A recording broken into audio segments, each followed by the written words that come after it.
پکتیا، خوست او پکتیکا د سویل ختیځ زون هغه درې ولایتونه دي چې له ګاونډي هیواد پاکستان سره ګډه پوله لري.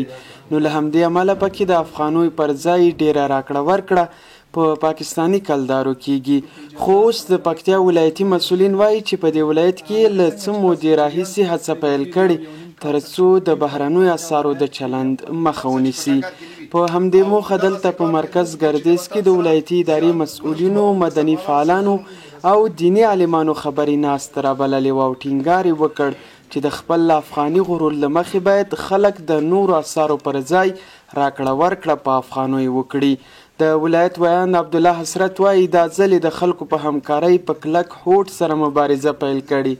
ترڅو دغه پروسه مخته یوسي او په ټوله پکتیا کې د پاکستاني کلدارو د چلند مخنیوی وکړي. یو باور د خلکو دا پیدا شوی و چې کیدای شي ممکن دا ځل هم اداره قاطع نه اوسي او دغه پروسه په منځ کې ودرېږي، خو خوشبختانه موږ د دې شاهدان یو چې دا پروسه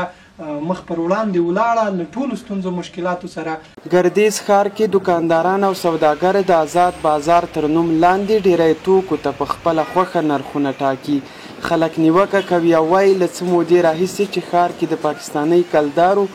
د مخنیوي لپاره مبارزه پیل شوي، هغه توکي چې پخوا به یې په کلدارو رانیول اوس یې په هماغه بیه په افغانو اخلي. خو د حسرت په وینا چې له ځینو مشکلاتو سره یې بیا هم له هټیوالو سره په همغږۍ د ځینو توکو لپاره مناسب نرخونه ټاکلي دي. موږ د ځینو عمومي لویو هغه اجناسو چې هغه په روزمره ژوند کې د ټولو استعمال دي د هغه لپاره نرخونه ټولو اصنافو ته ورکړي دي چې په دې برخه کې تاسې ولیدل چې زموږ د قصابانو له اتحادیې سره یو څه مشکلات او ستونزې هم راغلې او هغوی سره موږ بالاخره یو تفاهم ته ورسېدو چې دغه یو چالش و. بل لور ته بیا د پکتیا اوسیدونکي په دې خوښ دي کوم چې د بهرنیو اسعارو د مخنیوي لپاره ولایتي ادارې هڅې پیل کړي، خو دوی اندېښنه لري او وایي که دغه پروسه دوامداره ونه ساتل شي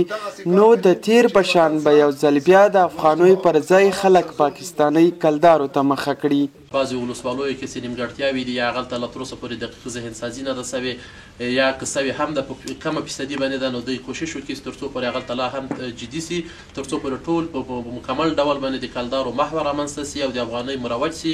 په دې کې علماو ته هیڅ ډار نشته دی،